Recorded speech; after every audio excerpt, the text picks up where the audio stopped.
Henry Nouwen, he was a writer, and he also was a Christian life teacher at Harvard and Yale. And he eventually gave up his career in order to help people that were physically and mentally challenged. And he goes on to write this story about an angry man.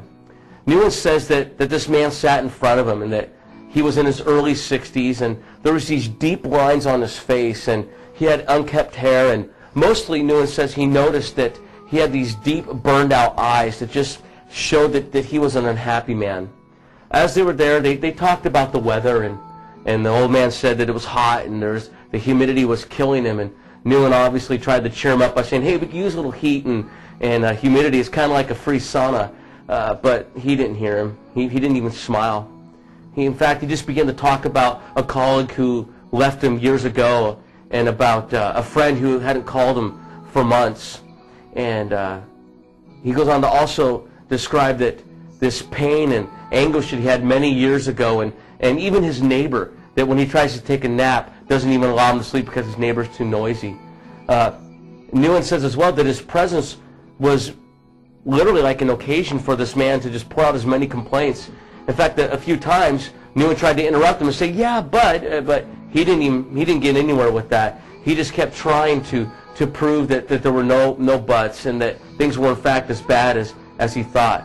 And so he pointed out to him, this old man, the corruption in the world, the government just corrupt, the war in Iraq, the starvation in Africa, the violence in the Middle East, and that this world is falling apart. In fact, the signs are everywhere.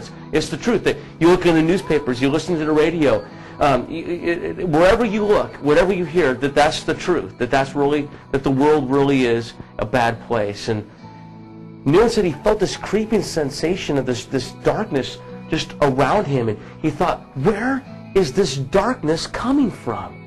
And he realized that he was face to face with this angry man who's consumed by this anger. That this flare-up of bitterness and his remarks over his friends and his enemies were very real. And that his anger actually settled in the innermost part of his being, this resentment. And so he just remained silent, because out of this deep feeling that he had, that he was powerless in such presence of so much rage. And so he realized as well that this anger was an accumulation of 60 years just in his soul. It just fermented, and it made him a victim.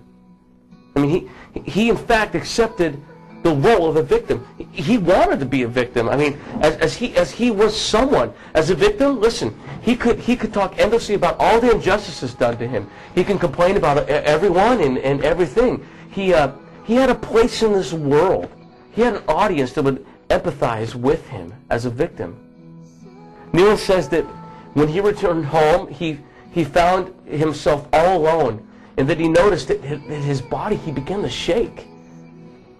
And he wrote that, I lay down on my bed and I stared at the ceiling. And he says, then he saw the angry man again. He said he saw him not sitting in front of me, but he was walking slowly, just bent over and pulling this enormous load behind him. He groaned and moaned as he just moved forward slowly. Even at times, it just seemed to almost lose his balance, but he only stopped long enough to look back and to start pulling again. He said, I saw this man. He was bearing an unbearable burden. It was a scary sight, so frightening that my body began to sweat and shiver. And the burden, he said to himself, what is this burden? And the answer actually emerged. His burden is all those people that he's angry with. And he's literally condemned to pulling them behind them. And he said he saw them all. He saw the men, the women, the children, the friends, all of them emerging out of his long past. He said they were chained to each other, and then they were chained to this man. And as he kept looking at the old man, there's this voice that returned to him and said, you're the man. You're that angry man that you just met. And don't you see that you can't let go of your burden? You are the burden carrier. And he said, I don't want this. I don't want this burden. Take it from me. I don't want this. And then gradually, as he began to plead, he saw that the kind of burden he was carrying, if it was taken from him, it would be like taking a boat from a fisherman, or taking the keys from a janitor, or taking a car from a chauffeur, or better yet, taking the bricks from a builder. Who would I be without my anger, he thought. Who would I be without anyone to judge or condemn? Who would I be without my complaints or rejections or enemies? I am a victim. I am the victim. I'm the one who can't survive without my burden. Because my burden is my showcase, he said. It's my bag of tricks. It's my instrument of magic. He thought indeed, yes, it's my identity. He realized, I have become my burden. I'm the angry man.